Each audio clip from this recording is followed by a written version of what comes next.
Well, look who's back, and it's Rich Thaw, performance specialist. Rich, you missed last month for a very good reason, because you and your beautiful wife had a baby boy. So congratulations from all of us here at Breakfast Television. I think we have a shot here. This is Brody.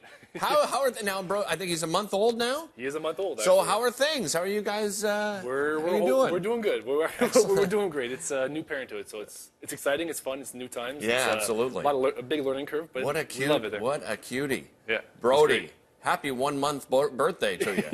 It's fantastic. Well, today we're talking about something very important because, when it comes to sports, I would imagine different exercises necessary depending on the sport, but also depending on just the fact that we're moving, we're doing any kind of activity, it's important. Absolutely. So, I mean, especially as you age. Yeah. I mean, myself getting up there in age. And listen to this guy getting up. Now you're making me feel even older. In reality, though, as we age, we lose the adaptability. So if we're going to stumble or fall, if we play any sport, and we lose a lot of power output as we age also. Something along the lines of 1.7% power decrease per year of age past a certain age. Okay. So it's important that we train these energy systems, we train these way of moving, in addition to making ourselves continuously more aware. And it's a good way to make our workout more fun and get more out of it. So what should we be concentrating on then when it comes to exercising for sport or for activity? Movement. And being aware of the movement as well as control of the movement, right? So not being so wobbly all the time, but actually getting there and feeling like, okay, this is a good, strong position. Right. And then moving on to the next thing. Well, you brought along some guests here, and they're going to demonstrate some exercises for us here this morning. What are we going to start with? Yeah, so they're doing what we call a drop squat to base, which is they're practicing that, like I just said, that stability of that down position. So we actually ended off last segment with this. This is like a pre-plyometric. Okay. So this is the first thing they can do to get into this, and then they're going to jump right here. There we go. You see that nice landing. So that's the actual plyometric part, is we're getting the explosive aspect into the movement as well. So for those people that aren't familiar with plyometrics, can you explain exactly what that means? It's quite simply, it's a jump. Okay. It's a reactive jump. So in sport, just like everything in life, when you'd run or do anything like that, there's a lot of reactive components to it. Your muscles are on stretch, then they have to contract as quick as possible. Right. So you're replicating those times and those scenarios. Now they're bringing it up another level. I saw that they're moving forward as well. Absolutely. So there's many layers of progression we can do to this. There's many varieties also.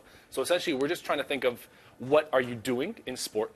What are your demands in life, essentially? And nothing is like fixed or straight on. Oh, yeah, exactly. Well, I mean, even one of the examples you sent along is, just running around playing with your children. There are people that, that perhaps, aren't exercising, and then they realize it. That's something that sort of dawned on me, too. When I had my child, I wasn't in very good shape, and I felt just embarrassed that I can't keep up with my little girl, right? Yeah, things like that. Now we're moving on to the medicine. I was like, what? This is the fun startled me. What's going on here?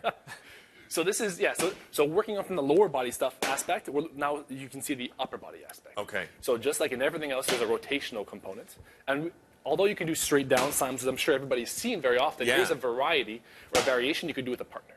So this is just getting the hips involved, just like you would in hockey or golf or tennis or badminton or any sport really.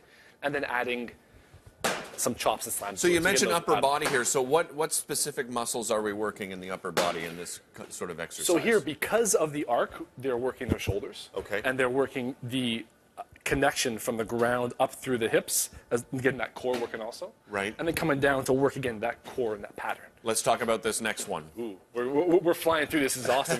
So this is a chest pass, just like a push-up. Right. So on days where you would do a bench press or a push-up variation, this is a great exercise or adaptive exercise to teach your body how to push with the chest, but also incorporate those hips also. Not to mention working out together too, Rich. I mean, this is, it's something, and it's motivating too. Sometimes you go by yourself to the gym and you're sort of like, you don't have that sort of motivation, but getting a friend or, your spouse to work out with you, great idea. Absolutely. This is a great way to ramp up the intensity, the fun, and get more out of the workout that actually has a carryover to something other than working out. Right. So is there a difference in what they're doing, between being down on the ground doing it and standing? Is there any difference in... Absolutely. There's a progression. So we're adding another level of difficulty. You're adding a joint. Right. So there's another joint for you to move right here versus being on your knees. It's a lot easier to control the entire movement.